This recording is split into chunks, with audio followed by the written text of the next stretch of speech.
Recording in progress.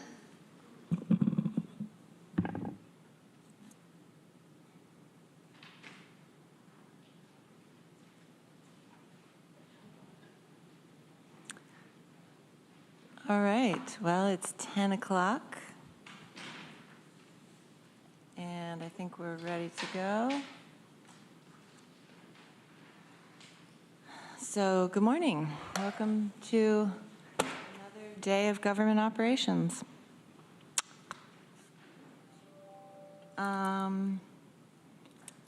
We may have an addition to the agenda.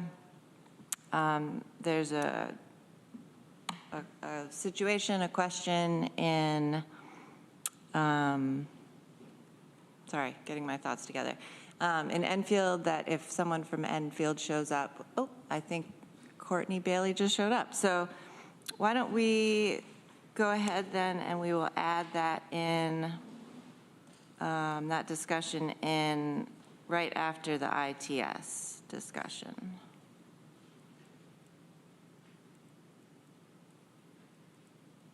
Are there any other changes to the agenda? You? Comments from the public? I don't think so. I think Courtney will wait to talk to you when we get to the topic on our agenda.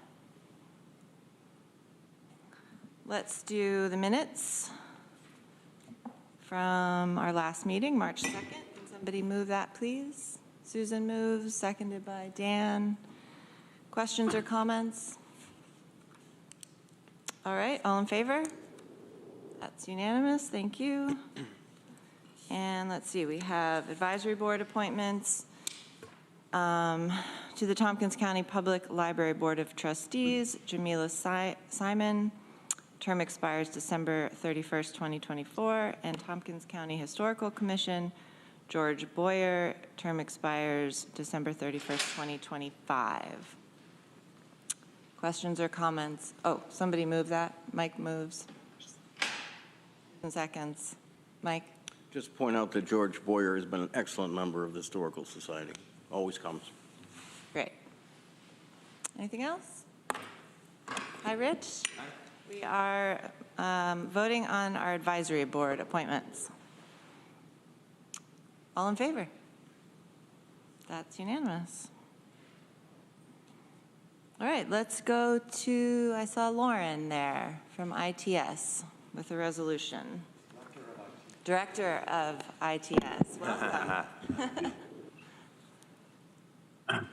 Yeah, this is we had an employee resign, so just a standard payout of fringes. Okay. Mike moves, Rich seconds. Questions? Comments? Okay, all in favor? That's unanimous, thank you. How's it going there in ITS, Lauren? The first day, I got through the first day, so thank you. Going well. Great, well, thanks for that, and thanks for being here. Thank you. Okay, so we're adding in a discussion. Courtney Bailey is here from the Enfield Community Council. I'm actually going to step aside.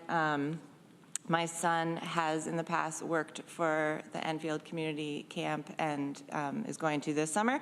So I'm going to step aside and Susan's going to lead this part of the discussion. So welcome, Courtney. Thank you for joining us. Thank you for having me. I wonder if you could just start by explaining the situation to us. Well, in 2020, we purchased the what was formerly known as the Living Waters Church. It had ceased being a church in November of 2019 and reverted back to the person who donated the land.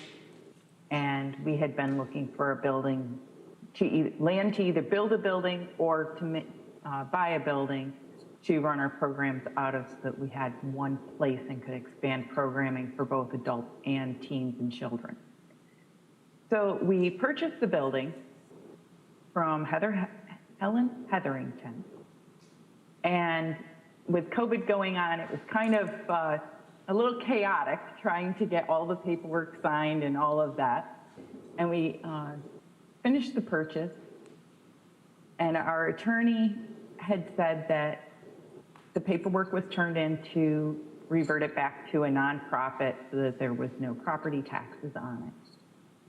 And one of our board members said she wasn't sure if that was right and was going to look into it. And I went on with my life and kept doing the other stuff. And it didn't come to my attention until about a year ago that that paperwork was not done properly or not turned in properly, or whatever the case may be. And the board member who had originally said she was looking into it said she would take care of it. And once again, I'm busy with 9 million other things. And I said, okay, keep us updated, and promptly forgot all about it. It came back up again, obviously.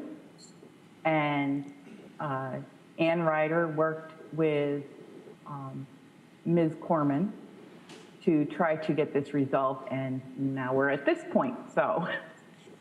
I have just a question. So was it the town of Enfield that purchased the property? Who actually purchased the property?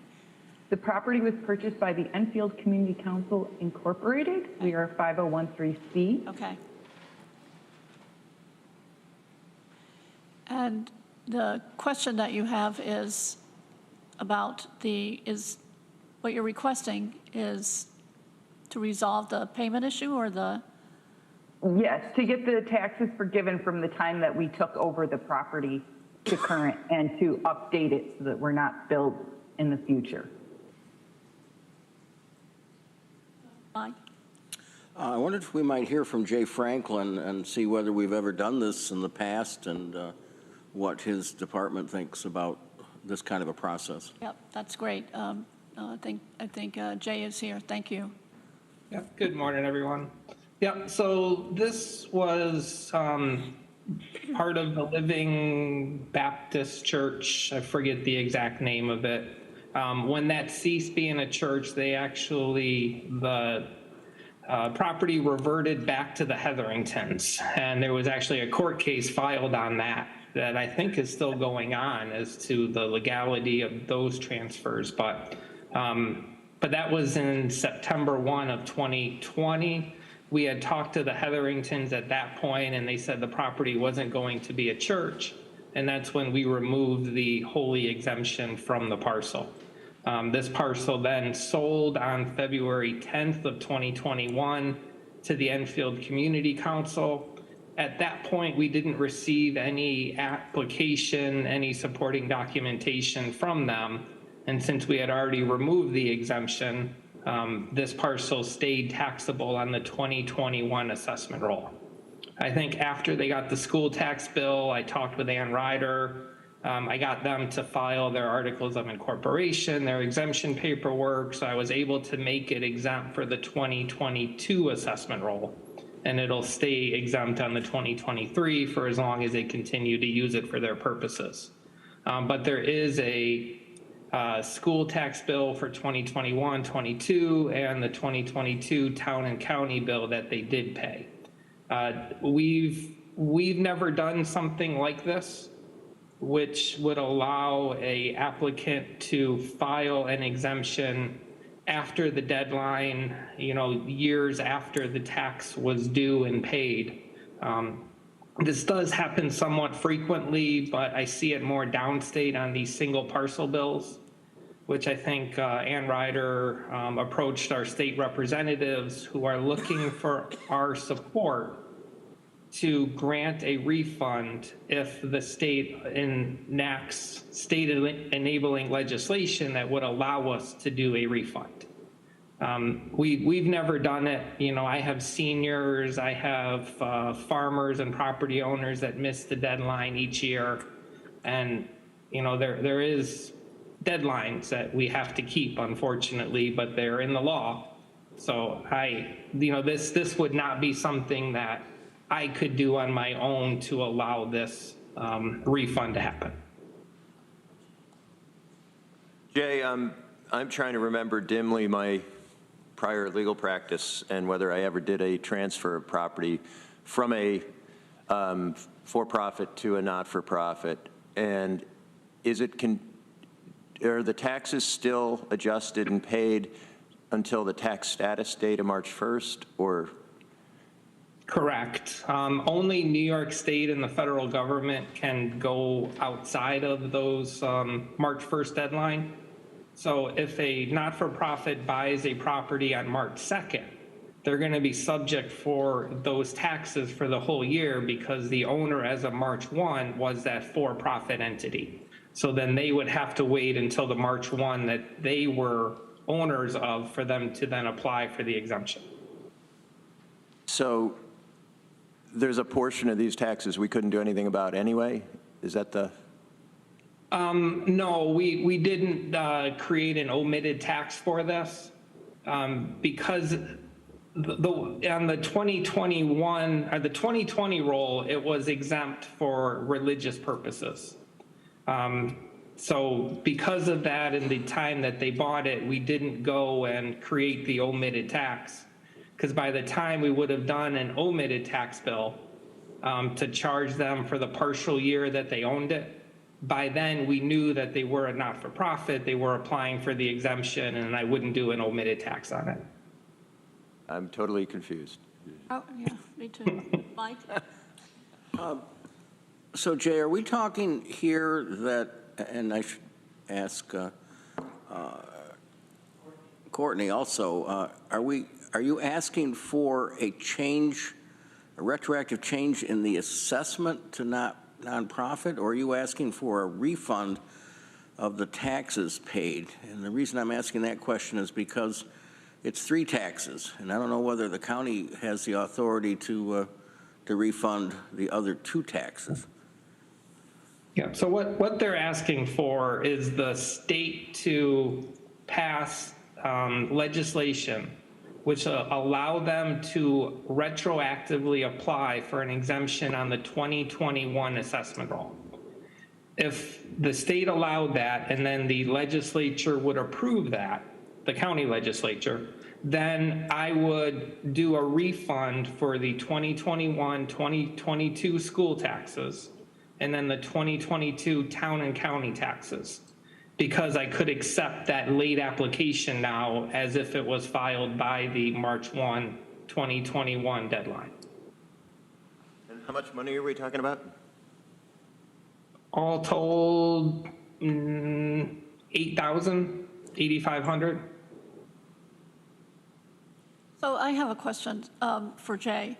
So if the organization is waiting for the state to make this decision, the county really can't do anything until the state has done that. Is that correct? Well, a little bit of both, but the state doesn't want to do anything unless the county is going to support this provision. I can't say, yeah, I'll accept the late application because the law doesn't allow me to, and I don't think it's proper for me to decide which late applications that I accept. But if there is a new law in place, then I have to accept it. But what they're looking for is approval by the legislature so that the state can approve legislation, which the county legislature would then approve once the state passes it. So this is kind of like that pre-approval before the state allows you to approve it. Mike, did you have a question? I'm sympathetic here, certainly, to the church and the not-for-profits, rather. I'm really concerned about setting a precedent because I'm afraid that if we ask for state legislation on this, then the next time it happens, the next one's going to want state legislation. And it, as you say, it's happened more than once in the past, and they've had to wait until their papers are in place to get their exemption. I think we should be awfully careful when we're asking for state legislation for these kinds of issues. We don't do it very often. And I'm a little concerned here that I guess I'm not convinced that the county should change what it's done in the past to go for this.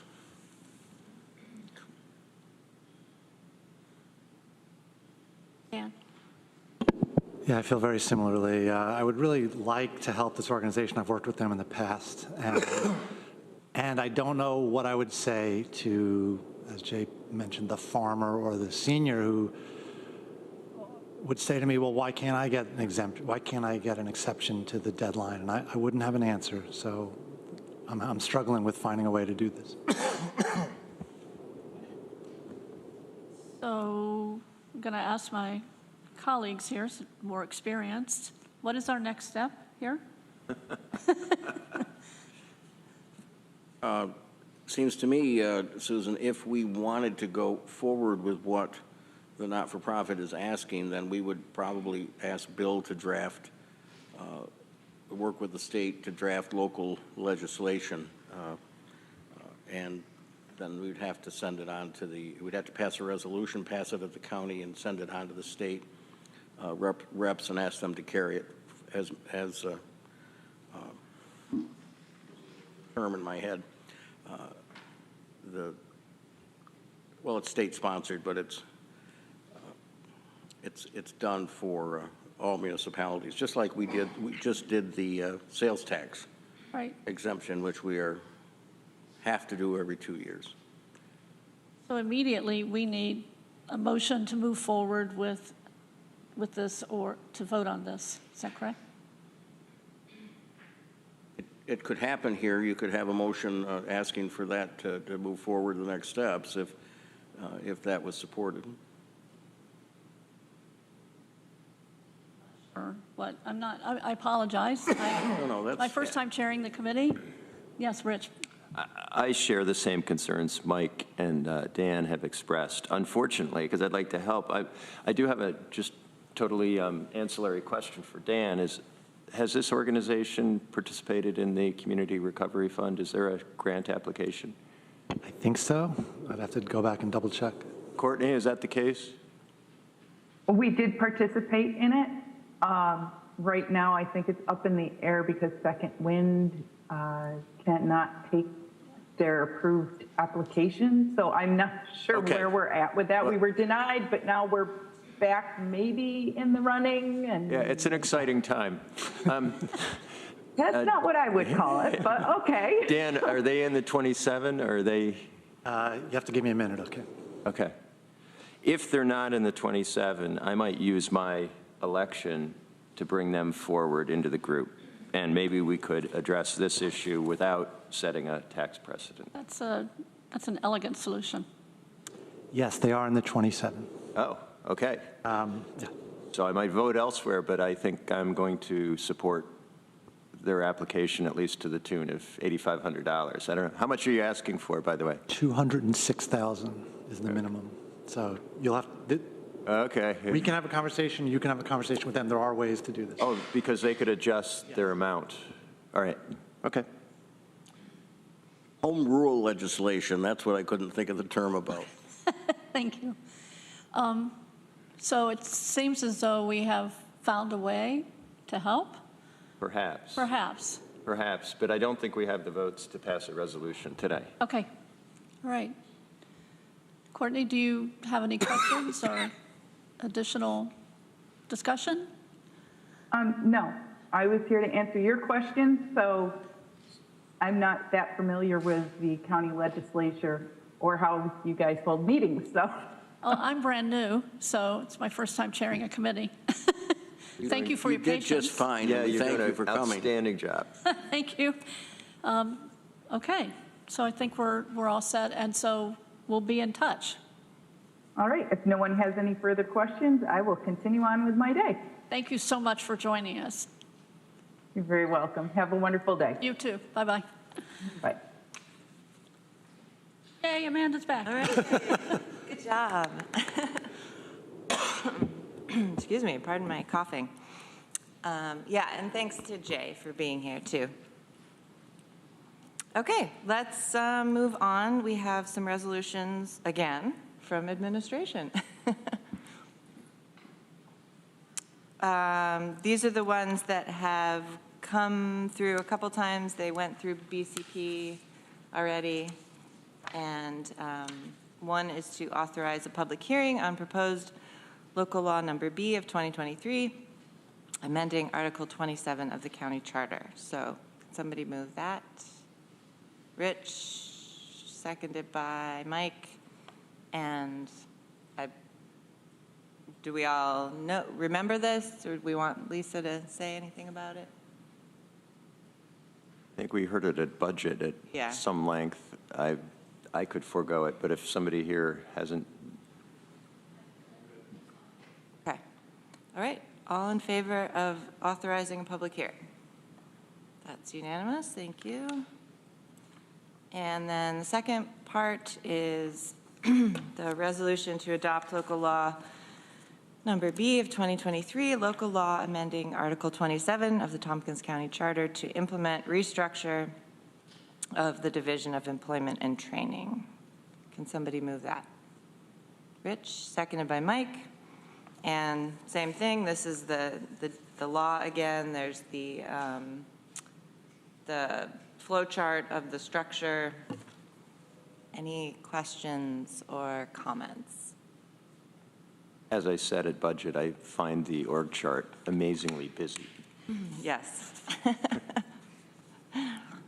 But I understand that there's reasons for that, and I'd like to not go into them.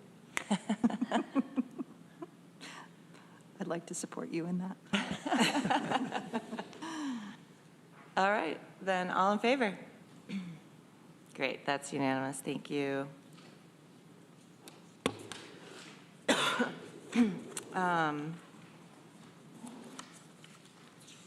right, thank you. I swallowed my coffee wrong, so. Okay, so I gave you all quite a few pages of Robert's Rules this time to study. The second half is the lay on the table part, which we kind of talked about at our last meeting, but I just thought I would include that. And just to see if I have it right in my brain, if you lay something on the table, you are putting it down for a brief period to come back later in that particular meeting. Or the next one. Or the next one. If you postpone, we talked about last time postponing a motion. If you postpone indefinitely, that essentially kills a motion because there's no time for it to come back. If you postpone it to a specific time, then it comes back at a specific time and you can indicate when that is. So again, I just included this so folks could read it and have some examples and all of that. And then the first part I thought was interesting because we use this a lot, the call the question, the previous question as it's called. And I know it's a little bit dense to get through, but I hope it was helpful. I don't know if anybody has any thoughts or comments about calling the question. Rich? Well, first I thought they buried the lead in that I was reading through it, and I kept saying, how is this different than calling the question? Right. Until they finally said, don't say call the question, call the previous question. And so it became clear at that point. I think it was 16:7. Yeah. There was something of note, if I can find it, that the chair can short circuit this by asking if there's any objections when there's a motion to call the previous question. And I don't know that we do that often. We just go to the vote. Right. And if there's no objection, they're saying you don't have to go through that exercise. You can just say, okay, let's go. Yeah. And we should try to use that, I thought. Yeah, that's a good point, because if everybody is ready to call the previous question, then yeah, you don't have to go through that extra vote.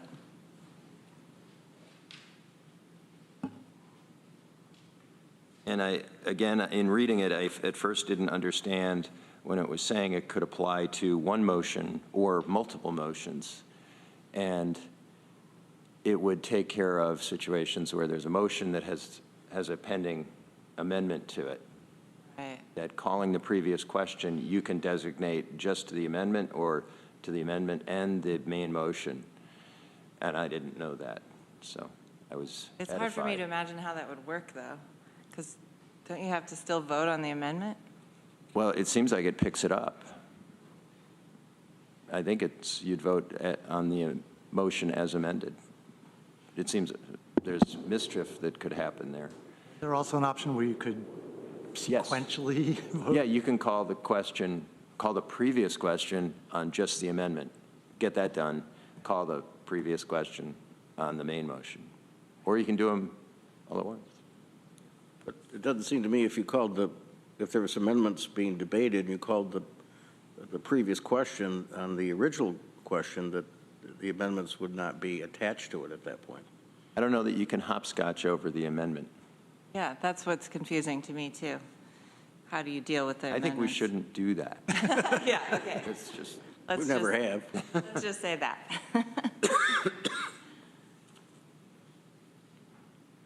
Dan? And then just, reinforce a few points that I sort of knew, but some of it I forgot. So it's not debatable, even though we always try to. And it requires a 2/3 vote to pass, Right, which is not something I had in my brain. which I'm not sure we've, Yeah, I'm not sure we knew Yeah. that. I wonder if that's different in our rules. Wondered too. I don't remember if our rules cover call the question. Dan's going to look it up. Sorry, are we not supposed to say call the question? We're supposed to, I think it's okay. then call the previous question. I demand the previous question. That's Oh, what I I'm- like that. Yeah, I demand. I move we vote now.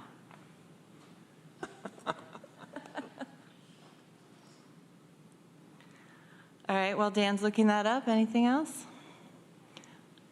I'm happy to just keep picking random Robert's rules. Are there any particular rules you guys are excited about that you want to read about next time?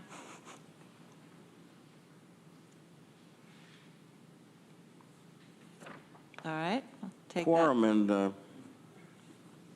I think quorum might be interesting to talk Quorum? about, particularly if you lose quorum while you still have your meeting going on. Right. I think someone has to call a quorum at that point, or it continues, but I guess I haven't read that section in a long, long time. Okay. I did have, Dan, you have an answer for us? No, Oh. just more questions. On the laying a motion on the table, I thought there was some interesting discussion of misuse of laying on the table. I was looking at 1715. And how it really should only be used when there is a matter of more urgency that has to be taken care of, and that expressing what that urgency is a helpful step. But that you don't lay it on the table just to get rid of it. Right, just because you don't know what to do. Yeah, see, these are the details that we don't think about or know. Dan? So I can't find this right now, and I'm not going to keep trying.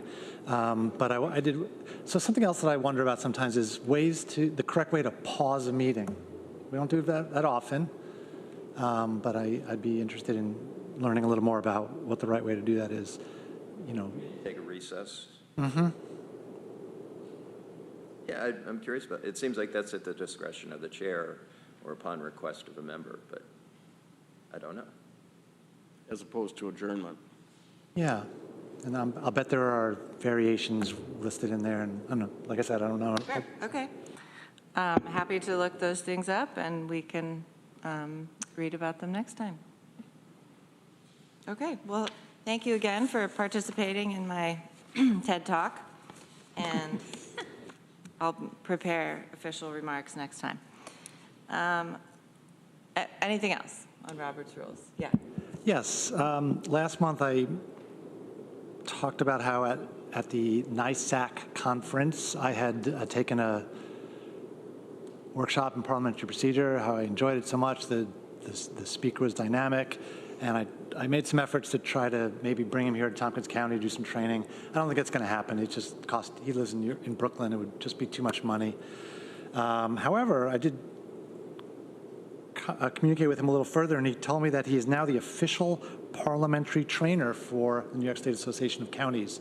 So we may get a chance to see him again at the NISAC conference, and if he's on there, I will remind everyone and encourage you to attend the workshop there. Thanks. Okay. All right. Let's move on back to our discussion of weighted voting.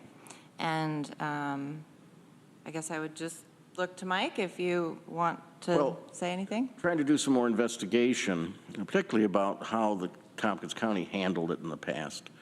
And our clerks have been looking diligently. I don't know whether you found anything more. I approached Bob Watros, who was the former chair of the Board of Representatives at that time. I saw him over the weekend. I said, Bob, do you remember the County Board of Representatives using weighted voting? He says, absolutely. He says, we did that for a while. And I said, can you remember when it was? And he said he went on the Board of Reps the second term after the charter. He was a representative in my seat, and I followed him. And I brought that to Brittany's attention. So this would have been in the mid-'70s. And asked if she would double check. And so far she apparently hasn't found it, although I don't blame Brittany. I know it's hard to find things like that. But I'd like to have a little more time to continue to look at that. Okay. I mean, I'm glad to talk about it more, weighted voting. Because I think it's constitutionally something that we should consider, since we are going so long until redistricting kicks in. Okay, Rich? Yeah, I wish I'd brought my notes from our last meeting, but I'd done the math on it, and subject to somebody correcting my errors, it looked like it would really only apply in the event of a 7-7 vote. So we use 8 votes to pass anything. With weighted voting, you could have a 7-vote majority. And that would be the only circumstance you'd have to do the count, except if you had a 2/3 vote. And it's potentially possible you could have a 9-vote, a 9-5 vote that would pass as 2/3. So it's pretty limited application. And I think what we'd need to do is to have a way to quickly add up the representation from each of the districts on those limited types of votes.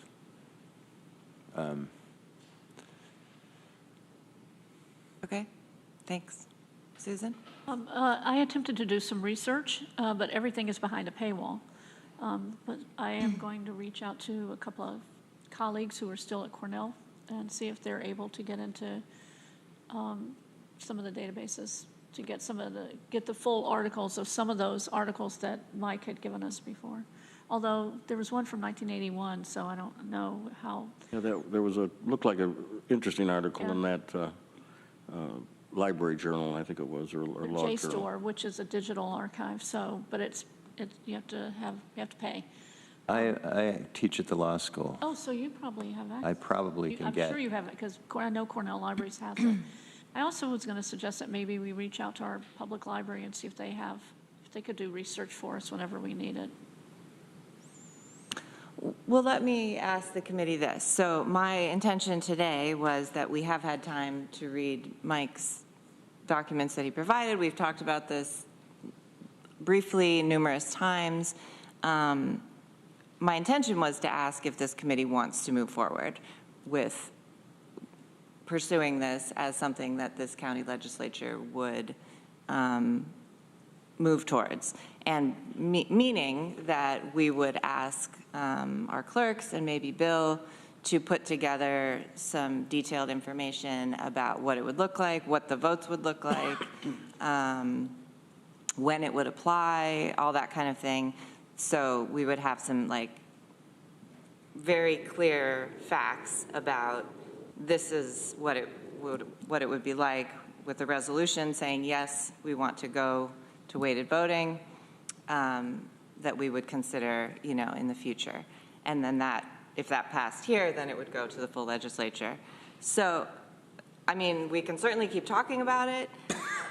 I guess I kind of wanted to get a sense from the committee if this was something that you want to keep talking about, or keep bringing up, or have more time to think about it, or if you want to have a vote that says yes or no, we want to pursue this, or no, we don't. So I guess I just look to folks to see what you want to do. Mike? Obviously, I brought it up, and I would like to see us move forward, and I sort of like the way you said, have something brought to us about how it would work, understanding it would only be temporary. Right. Until the next election, in which then we go back to the properly distributed votes because of the geographic redistricting. So I would like to see us move that, at least for a more focused discussion here at the committee, and see whether we wanted to then move it on to the legislature. Okay. But I think Rich's point, I think the sorest times are when we have a vote which is 7-7, and it's usually something that people aren't happy about, not being able to pass. So with weighted voting, I think the likelihood of that happening would be reduced. It's not going to help us for the next legislature because our redistricting commission, once again, is recommended an even number of seats. And every place I talk to, they all scratch their heads and say, why would you do that? But that's what we do. So that's my thoughts. Okay. Anyone else? Rich? Yeah, my recollection is we had a fairly extensive discussion about what do we do about redistricting, and were we willing to have a special election? And obviously we didn't do that because of the cost of the election, the short term, the disruption. And we said we will live with the consequences of that for the years it takes to get us to a full legislature election with the new district. So given that we decided that, it seems like Mike has a point. At the same time, this is pretty inside baseball. I don't think we've had anybody come to us on privilege of the floor and talk about the disparity in population in the different districts. Now, maybe if we properly explained it, we would get somebody here in a rage, but that hasn't happened to date. It may be a pretty heavy lift to get everybody to understand it, to execute it, and to run with it on those 7-7 votes. But all things considered, I think we should probably look at it. And I'm also a little bit awkward in that it would benefit my district more than other districts. So in saying that, It hurts my district. Okay, thanks. Dan or Susan? Dan? I'm sorry, I'm not really interested in pursuing this. The counties in New York State that use weighted voting, at least the few that I've spoken with, they're usually, maybe all, are board of supervisors, which is a very different structure than we have. And the reason that weighted voting is important in there is because you'll have a town, I'm just making the numbers up, one town has 5,000 people in it, and they have one representative. Another town has 10,000 people in it, and they also have one representative. In that case, there is a stark difference. These numbers just don't concern me. They're just not big enough for me to feel like this rises to the level of the complexity that it would involve going forward. Thanks. Hang on one second, Mike. So I would just add on to what Rich said for Susan's benefit. So before the census happened, we did have extensive conversations about how it would affect the legislature, how long it was going to be until the next election. There was a lot of concern about that was 2020 and pandemic, and how long was the census going to take? How accurate was it going to be? All of that. We had a lot of conversations about the impact, and we did consider numerous options of shortening terms, having different terms. We went through that quite a bit, and in the end, as Rich said, the legislature, the majority voted to just leave everything as it is, and that for the next couple years, we would be slightly out of sync. So just to give you that background, that was the decision that the legislature made at that time. And it's absolutely, valid to bring this forward. I think I would agree with Dan. I'm not interested in pursuing it further or having our staff work on this. Because I think really by the time we would even get this implemented, it would probably be next year. And then we're already halfway through our term. It feels like, it doesn't feel significant enough to me to worry about it. And I still believe that every person who is living here can call up their representative, whoever that happens to be, and talk to them. I think they still are represented, even if it's technically, maybe the line should be, 2 houses over, they're still represented by the person over here. So that's my take on it. So I don't know if Susan wanted to say anything. I think Mike had his hand up, but I just will say that as a new legislator, and also in being in touch with the people in my district, I think this would be so confusing to people. And they're already, what I've seen both when I worked at the library and living in my district for 40 years, and being new, is that people really are not clear about how the county legislature works. When they live in the city, they focus on the city, right? So I've spent a lot of time talking to people and explaining things, and it's been a great opportunity to explain how the county legislature works.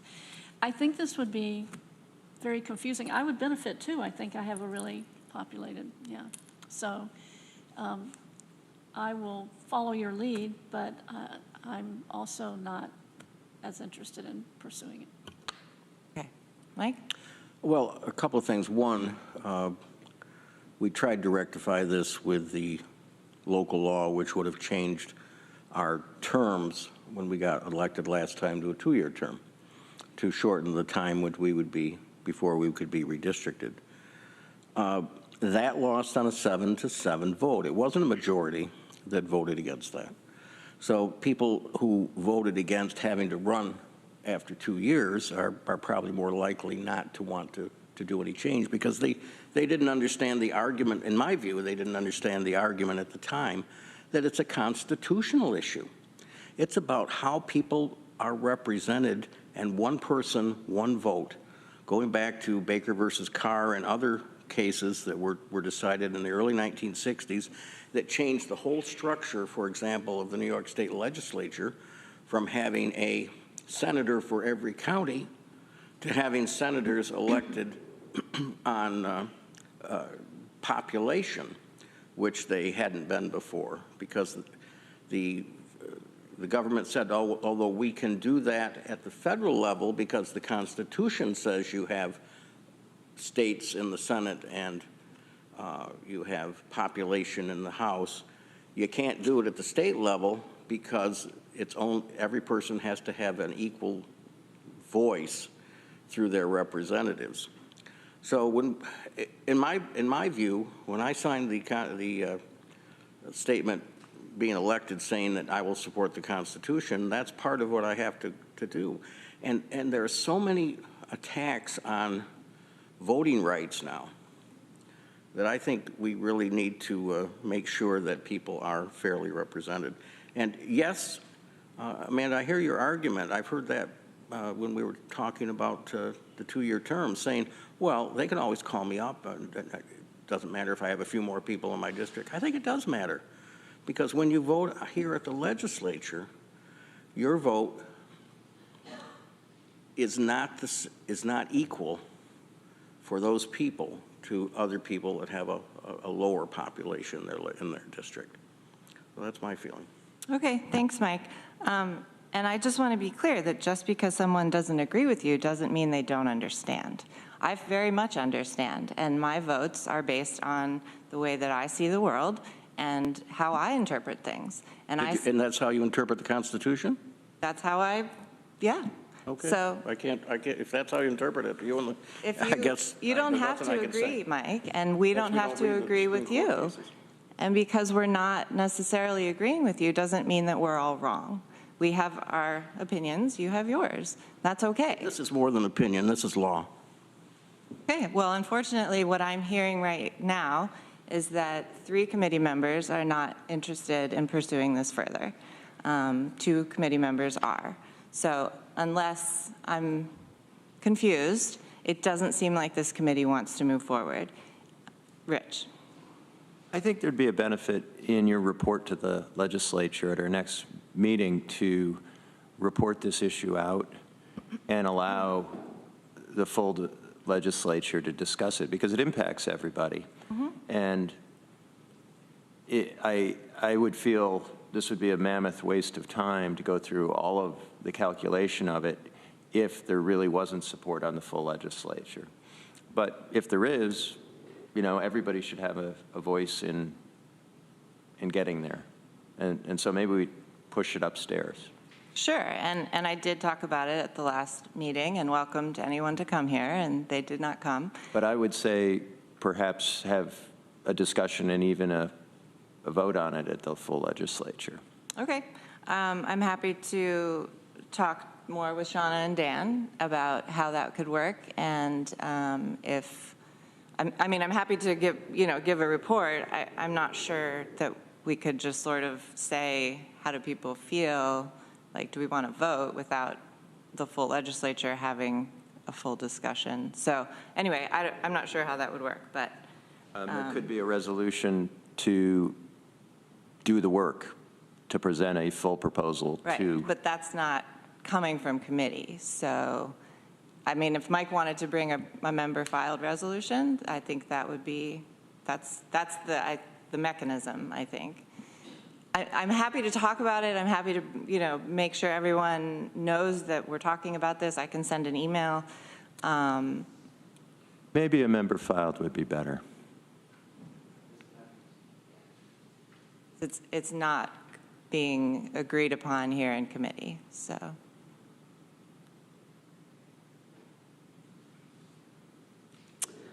Okay. Anything else on this? All right. Thank you all. So I'll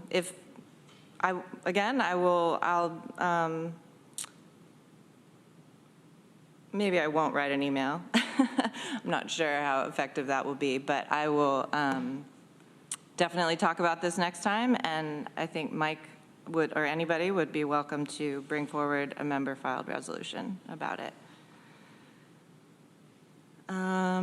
Okay. Moving on to reports. The only thing I was going to mention is that I had a meeting with our new library director last week, and we talked a little bit about budget and library budget. She's great, really hitting the ground running, and she is going to come to our next meeting to give us a little update and talk a little bit more about library budget with us. And that's all I have. And Lisa. I have some updates. So as you know, we've achieved some recent success with some hiring, county historian, ITS director. I soon hope to be announcing a homeless services coordinator. I'm saying this to bolster myself because we still have many more to go. Since we had our second failed attempt to fill the Chief Equity Diversity Officer position, we're regrouping with HR and the search panel and some community members who are going to talk through maybe some different ways of approaching so that we can have a successful hire for that important role. And then before us, we will be hiring a new recycling materials management director. We're going to have to put that search out. Workforce development director as soon as we get through the process with the local law, and a budget director. We are actively gathering information and options to bring forth to F&I about weights and measures, and hopefully a potential recommendation or some options on how to move forward there. And this afternoon, staff is beginning interviews with grant consultants who responded to our RFP. We'll be interviewing those respondents this week and next week. And then on to the strategic planning, strategic operations planning. We've chosen a consultant to help guide us through that process. Barry Dunn, the staff who conducted those interviews were very impressed and think that they have the skills and abilities to guide us through that process. Pleased to be working with them, and we have a kickoff meeting planned to discuss the process next week. At that meeting will be staff and the chair and vice chair of the legislature and chair of GO. And then in our spare time, we're preparing projections for the budget retreat, and a New York State budget would be very helpful in that. I've heard today the Governor Hochul they're imposing another deadline on themselves of by the 10th, they hope to have something. So we would really benefit from having having that information. But in the meantime, we're preparing for the worst. I think we have to prepare for the worst case scenario around EFMAP and the 18B rates. And we have corrections mediation scheduled for 2 weeks from now. A little bit about what we're doing. Not much going on. Questions? Rich, then Mike. If New York State doesn't pass a budget, would it make sense to delay our budget retreat? I'd have to think about that because it would delay everything, the target setting, and then the work that we have to prepare to departments. So I'd have to think about that some. I think that Norma and my first take on it was to try to pull together at least what we know or what we think is reasonable and continue on as planned and maybe make adjustments from there. Mike? I remember when we created the position of Chief Equity and Diversity Officer, there was discussion about whether that should reside in human services rather than in administration. And I wondered if that's any part of since we've got 2 failed searches here, are we just going to go for a third? Are we looking at any reorganization, or what are we doing?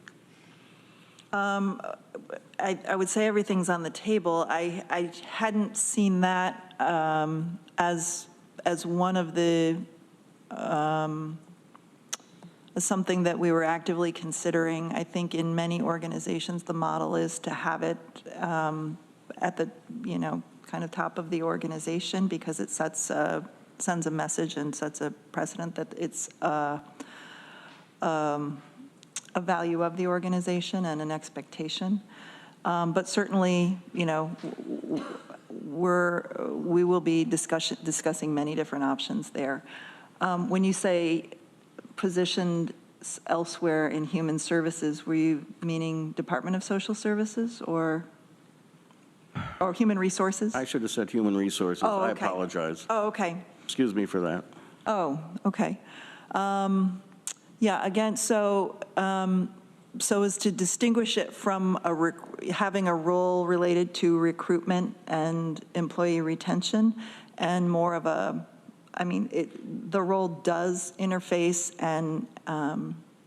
and provide advice about recruitment and retention, but it's also involved in overall policy making for the organization and compliance and so forth. So I'll have conversations with Ruby, but I think that the way that we've had it and the way that our inaugural person in that role worked. They worked very closely with HR, but also did a lot in terms of administration, policymaking, so forth. Well, I wonder if it might be a less expensive position, and if we might get more people who might have that level of expertise rather than having to do a top person. So I just wanted to ask that. Yep, sure. Thanks. Anything else for Lisa? Rich? The opioid task force is coming forward with recommendations. Do you know the timetable for that? When that's going to get to us? I saw the article in the Ithaca Times, which is very good, by the way. But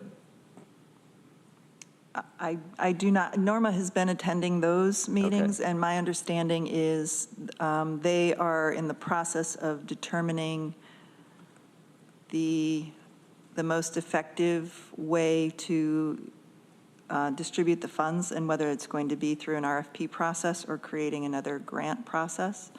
So, so I don't have a timeline for you. okay. I had a chance to talk to Angela Sullivan, or with Angela Sullivan, and they are having real trouble getting the RNs necessary to open the detox facility. And this seems to be tailor-made to address that issue. I'd love to see us helping if there's a way to do it.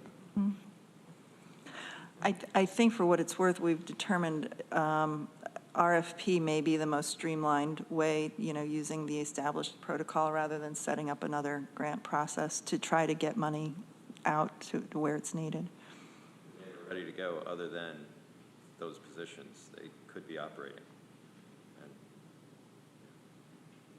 Okay, thank you. Bill, any updates? No, I reported the other day, and that most of what I reported on was in confidence anyway, so nothing new has happened. Nothing new has happened, okay. Thank you. Director of Finance, I see Drew is here. Maybe? Good evening, or good afternoon, morning. No report from finance. We're kicking off many audits and trying to stay on top of everything, so. Okay, any questions? Hi, Drew. I just wanted to check in again about when we think we might have a timeline for the, yes. We have it. Thank you. I can report on Finish that. my sentence for me, please. That was as of this morning. We just finalized that with the auctioneer, so I'll have to bring up that email. Give me just a second. Because that is, here we go. Currently we have about 30 properties that we'll be visiting, and we're going to do a property tour, not next Monday, but the Monday after, on the 17th of April. And the auction, there's many steps in this, but it kicks off with that. The auction is scheduled for Monday, June 5th. Thank you. Drew, what's the word I'm looking for? I still can't get it. It's the property tax foreclosure sale. Foreclosure, thank you. Yep. But I'm not the only one that gets mixed up. You're not, Mike, I promise. Technically, I think it's the in-rem tax foreclosure sale under the New York State, but yes, sorry about that. We just finalized this. We've been going back and forth with 3 options of categories, so our goal would be to bring this to the second meeting, I believe it is in June, to the legislature for the vote. I just want to say a little more. The reason I've been asking about it is because I think it was last year's auction, maybe it's 2 years ago. Let me start again. I'm asking about it because I think it's important that we distribute this information to our in my case, to the town boards in my district to help identify those properties, those property owners, and see if there's any way we can avoid foreclosure on them. There was an incident in my district where the town board didn't know about it. There was some problems that could have been averted, and I take responsibility for not notifying people a little earlier. So that's why I keep asking about it. I want to make, as soon as I have a list of what properties we're talking about, I want to help spread that word. Thank you. Yep, I can send out to the whole committee the list. We're actually down to 22 parcels. Good, that's a good number for this time of year. Yeah, there are, yes, there's 10 that are vacant or commercial properties and 12 that are residential. And we don't know if those are owner occupied or rentals or what, but they're not commercial and they're not vacant. That's a good low number at this point. I'm glad to hear those numbers. Thank you. It is very good. Last year, I think we visited 29 parcels. So the fact that we're down to 22 at this point, we probably get 1 or 2 a month that are paying off, or we talk to and get them into a, if they're owner occupied, we do get them into a installment agreement. So. Mike, did you have something else? Drew just responded to my first question, which was, were there any owner occupied? And so thank you for that. But I just wanted to comment that, boy, if this state legislation goes through that Bill and you have been telling us about, I'm not sure how we're going to do the foreclosure auctions and whether we're going to want to foreclose on some of them in the future if they won't sell, for example. I don't know. I just think it's going to be quite an interesting process and quite a change depending on if this state legislation goes through. I think it will, and we'll have to wait and see, as you said, Mike. I think the other thing to consider is, will any of the foreclosures increase? That's been the concern among the treasurers, because we may be doing the foreclosure for banks if they're not in a positive fiscal situation. Good point. You know, they have a lot of hoops to go through from the banking industry and legally to foreclose on a piece of property, which is rightfully so, to give the property owners the rights. It still remains to be seen if the banks will just back out of that and say, well, we'll let the county foreclose and the county will have to pay us the balance. So right now we have several parcels that banks will step in and pay the property taxes. But the way the governor has proposed it is, you know, we can't keep the money. So if we foreclose and sell it, any surplus after the taxes and fees will go first to any lien holders we can identify, and then secondly to the property owners. So it could be a interesting situation. Bill's going to need a new division. Bill and I have talked that we may have to contract this out. We may have, you know, we may have to put you on retainer. Not me. All right. Any other questions for Drew? Thank you, Drew, for being here. Yep. Any committee members have anything you want to report on? Any other business today for government operations? Okay, we are adjourned. Thank you.